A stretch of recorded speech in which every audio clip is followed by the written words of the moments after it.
নমস্কার বন্ধুরা, কেমন আছেন আপনারা সবাই? আমিও বেশ ভালো আছি। ইটস ইশানির আরেকটা ছোট্ট মিষ্টি ব্লগে জানাই আপনাদের সবাইকে সুস্বাগতম। সকাল সকাল উঠে এই কদিন কিন্তু প্রথমেই স্নানটা সেরে নিচ্ছিলাম, কারণ জানি না কেন এই স্নানটা সেরে নিলে কিন্তু মনে হয় সমস্ত কাজ করার একটা আলাদাই এনার্জি পেয়ে যাই। তো যাই হোক, প্রথমে স্নানটা হয়ে গেছে, একটু চট করে এসে গেলাম, একটু মুখটা ময়েশ্চারাইজ করে নিলাম। তবে বন্ধুরা, রিসেন্টলি আমি যেই ময়েশ্চারাইজারটা ইউজ করি সেটা কিন্তু শেষ হয়ে গেছে। ওই জন্য ঘরে কিন্তু একটা নিভিয়া ক্রিম সবসময় রাখাই থাকে। যখনই ওই ময়েশ্চারাইজারটা শেষ হয়ে যায় তখনই কিন্তু ওই নিভিয়াটা একেবারে টুক করে মুখে মেখে ফেলি। সেই যখন আমরা ছোট ছিলাম সেই থেকেই কিন্তু এই নিভিয়া, বোরোলিন এগুলো কিন্তু একেবারে চলে এসছে। এর মাঝে বাজারে এত রকম ব্র্যান্ডের এত রকম ক্রিম, টোনার, ময়েশ্চারাইজার, ক্লেনজার এত কিছু এসছে, কিন্তু দেখবে এই বোরোলিন বা নিভিয়া এটা কিন্তু এখনও আমাদের সবার আলটিমেট চয়েস। তো যাই হোক, ময়েশ্চারাইজারটা শেষ হয়ে গেছে, অনলাইনে অর্ডার দিয়েছি, এখনও সেটা আসেনি।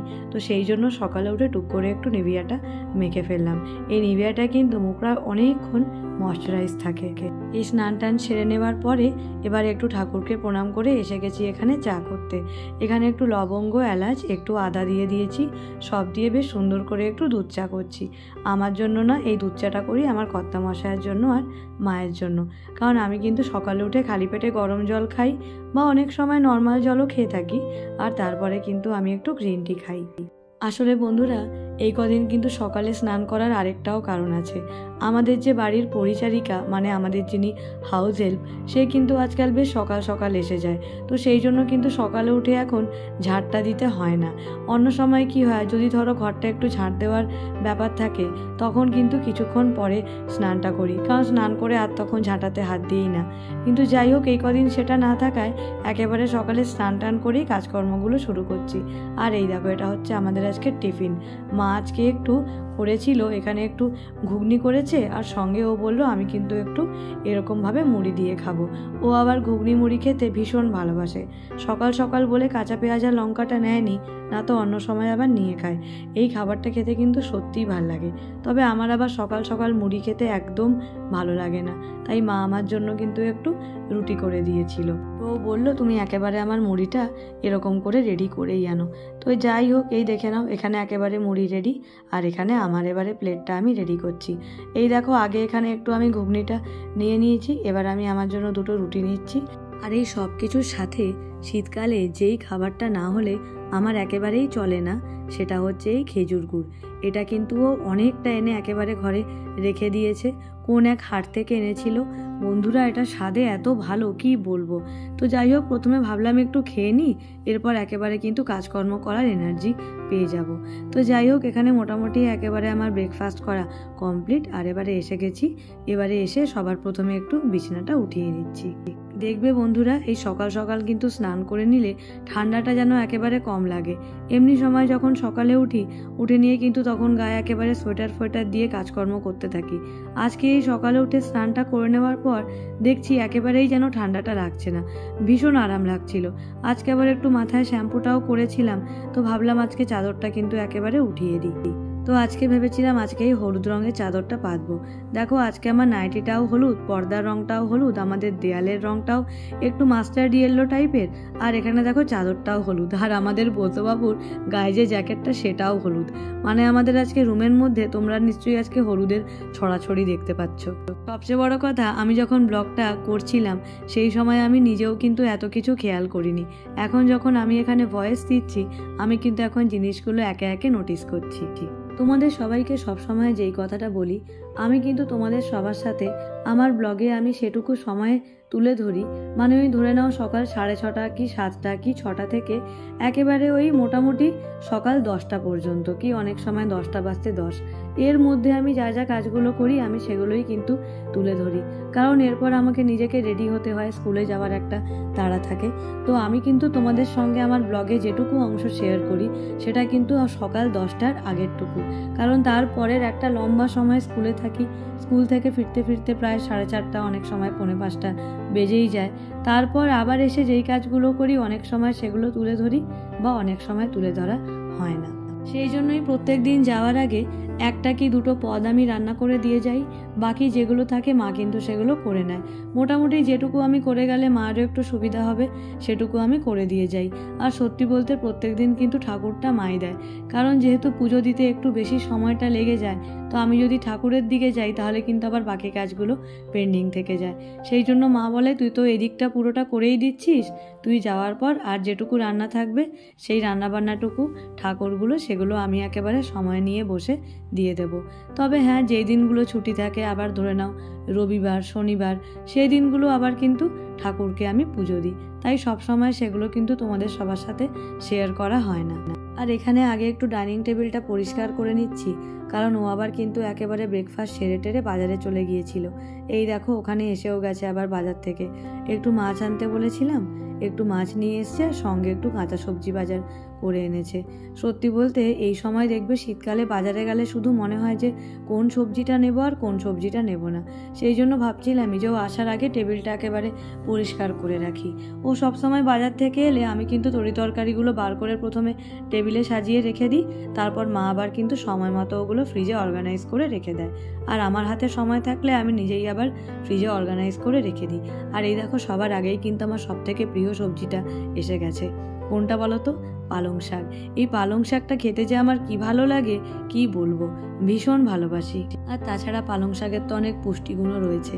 তবে ছোটবেলায় কিন্তু এই পালং শাক খেতে একদম ভালোবাসতাম না, আর এখন পালং শাক, কলমি শাক, লাউ শাক, কুমড়ো শাক এগুলো খেতে কিন্তু ভীষণ ভালোবাসি। স্পেশালি এই লাউ পাতা বাটা, কুমড়ো পাতা বাটা এগুলো খেতে কিন্তু একেবারে দুর্দান্ত লাগে। আচ্ছা, তোমরা কে কে নতুন আলু খেতে ভালোবাসো আর কে কে পুরনো আলু খেতে ভালোবাসো সেটা কিন্তু জানিও। সত্যি বলতে আমার কিন্তু একেবারেই নতুন আলু খেতে ভালো লাগে না, আমার কিন্তু পুরনো আলু খেতেই ভালো লাগে।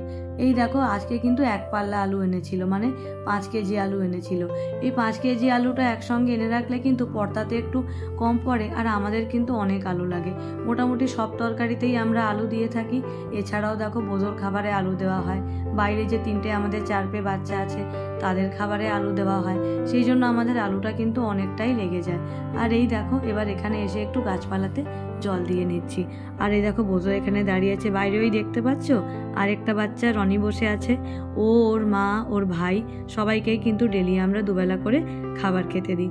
এখানে এসে গাছগুলো একটু জল দিয়ে দিচ্ছি। আরও কিন্তু রিসেন্টলি অনেকগুলো চারা আনা হয়েছে, সেগুলো সব সুন্দরভাবে সাজিয়ে নিই, তারপর তোমাদের সবার সাথে শেয়ার করব। আর এই টবগুলোকে যেটা ভেবেছি, এবারে যেদিন আমার ছুটি থাকবে মানে রবিবার, সেদিন বসে এই টবগুলোকে কিন্তু রং করব। রং করার পরে কেমন লাগবে সেটা তোমাদের সবার সাথে কিন্তু শেয়ার করব। তবে এবারে কিন্তু রবিবার আবার আমাদের স্কুলে সরস্বতী পুজো আছে, তাই মনে হচ্ছে না যে বেশি সময় পাবো। তাও দেখি সকালে উঠে যদি সময় পাই তো করব, আর না হলে সোমবার দিন না হয় করে নেব। আচ্ছা, তোমরা কারা কারা রবিবার দিন সরস্বতী পুজো করছো আর কারা কারা সোমবার করছো সেটা কিন্তু অবশ্যই জানিও। আমাদের বাড়িতে সরস্বতী পুজো সোমবার হবে, কিন্তু আমাদের স্কুলে সরস্বতী পুজো কিন্তু রবিবারই হবে। যারা লেখাপড়ার সঙ্গে জড়িয়ে থাকে তাদের কিন্তু এই সরস্বতী পুজো বিষয়ে একটা আলাদাই ইমোশন কাজ করে। না, এটা নয় যে যারা লেখাপড়ার সাথে জড়িয়ে থাকে না তাদের এই পুজোটা করতে ইচ্ছা করে না, কিন্তু তবুও যারা লেখাপড়ার সাথে সবসময় জড়িয়ে থাকে তাদের কিন্তু এই সরস্বতী পুজোটা আসলে মনটা ভীষণ আনন্দ হয়ে যায়। আমার তো অন্তত দেখো তাই মনে হয়। সবচেয়ে বড় কথা, এই দিন যখন দেখি ছোট ছোট বাচ্চারা কি সুন্দর করে শাড়ি পরে, লেহেঙ্গা পরে সুন্দর করে সেজেগুজে বেরিয়েছে, সত্যি বলতে দেখে মনে হয় যেন সব ছোট ছোট সরস্বতীরা রাস্তায় বেরিয়েছে। ভীষণ সুন্দর লাগে বাচ্চাদের এই সুন্দর সুন্দর সাজ দেখতে।